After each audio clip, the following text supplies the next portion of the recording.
अब देख रहे हैं लेटेस्ट कानपुर न्यूज। कानपुर पहुंचे आप राज्यसभा सांसद और यूपी प्रभारी संजय सिंह। सदस्यता अभियान की शुरुआत की। 8 जुलाई से 8 अगस्त तक पूरे प्रदेश में चलाया जाएगा सदस्यता अभियान। एंकर आम आदमी पार्टी के नेता और राज्यसभा सांसद संजय सिंह सोमवार को कानपुर पहुंचे। सांसद संजय सिंह ने कानपुर में सदस्यता जोड़ो अभियान का शुभारंभ किया। सदस्यता अभियान 8 जुलाई से 8 अगस्त तक चलेगा। इस दौरान मीडिया से बात करते हुए संजय सिंह ने पंचायत चुनाव में भाजपा पर सत्ता के दुरुपयोग का आरोप लगाया। उन्होंने कहा कि जिस तरह से चुनाव में सत्ता पक्ष ने धनबल और बाहुबल का प्रयोग किया और उस दौरान जो तस्वीरें सामने आईं, वो लोकतंत्र के लिए बेहद शर्मनाक है। संजय सिंह ने मांग की कि जिला पंचायत अध्यक्ष और प्रधानी चुनाव रद्द किया जाए। उन्होंने आरोप लगाया कि बीजेपी सरकार जानबूझकर मंदिर निर्माण में देरी कर रही है। 1.5 साल हो गए अभी मंदिर नहीं बना पाए। साथ ही उन्होंने यूपी में आप सरकार बनने पर दिल्ली की केजरीवाल सरकार का मॉडल लाने का वादा किया और फ्री बिजली, पानी देने के साथ रोजगार और बेरोजगारी भत्ता देने का आश्वासन दिया। संजय सिंह ने यूपी सरकार की जनसंख्या नीति के मसले पर कहा कि सरकार इसे लेकर दोहरा रवैया अपना रही है। इसमें विधायक और सांसद को शामिल क्यों नहीं किया गया? उन्होंने कहा कि अगर सांसद या विधायक के 2 बच्चे हो तो उन्हें चुनाव लड़ने से क्यों नहीं रोका जाएगा। वहीं सीएम योगी आदित्यनाथ को लेकर भी सवाल उठाए कि उन्होंने आखिरकार सिर्फ ओवैसी का ही चैलेंज को ही स्वीकार क्यों किया। वहीं संजय सिंह ने आने वाले विधानसभा चुनाव में किसी पार्टी के साथ गठबंधन करने या अकेले चुनाव लड़ने के मुद्दे पर कहा कि अभी फिलहाल उन्होंने इस मसले पर कोई भी निर्णय नहीं लिया है। केंद्र में मंत्रिमंडल विस्तार में यूपी के प्रतिनिधित्व पर भी उन्होंने सवाल उठाया।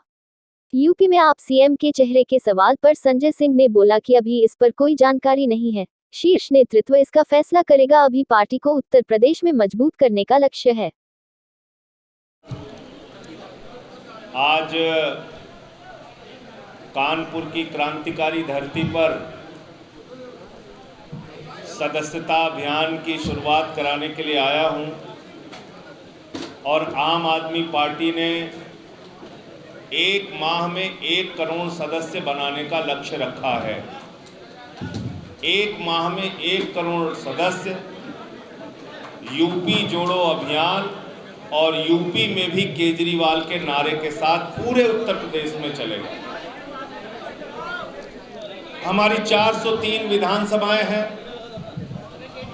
और इन 403 विधानसभाओं में प्रति विधानसभा न्यूनतम 25,000 सदस्य बनाने का लक्ष्य रखा गया है। न्यूनतम 25,000 सदस्य 1 महीने में बनाने का लक्ष्य रखा गया है। संख्या इससे ज्यादा भी हो सकती है लेकिन इससे कम नहीं होनी।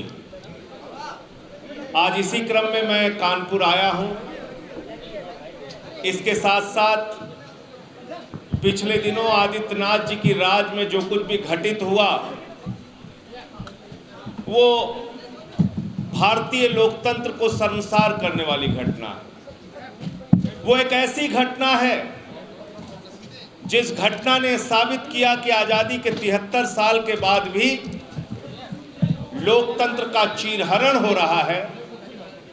लोकतंत्र की मर्यादाओं को तार-तार किया जा रहा है और लोकतंत्र के न्यूनतम मापदंडों का भी पालन नहीं किया गया।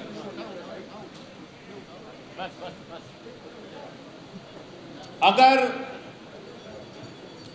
जिला पंचायत सदस्य का चुनाव हम लोग देखें तो भारतीय जनता पार्टी बुरी तरीके से पराजित हुई। उत्तर प्रदेश की जनता ने 3100 सीट में से मात्र उनको 650 सीटें दी। भाजपा हारी बुरी तरह से जिला पंचायत सदस्य के चुनाव में। तो जिस पार्टी के सदस्य नहीं जीते उसके अध्यक्ष कैसे जीत गए सर?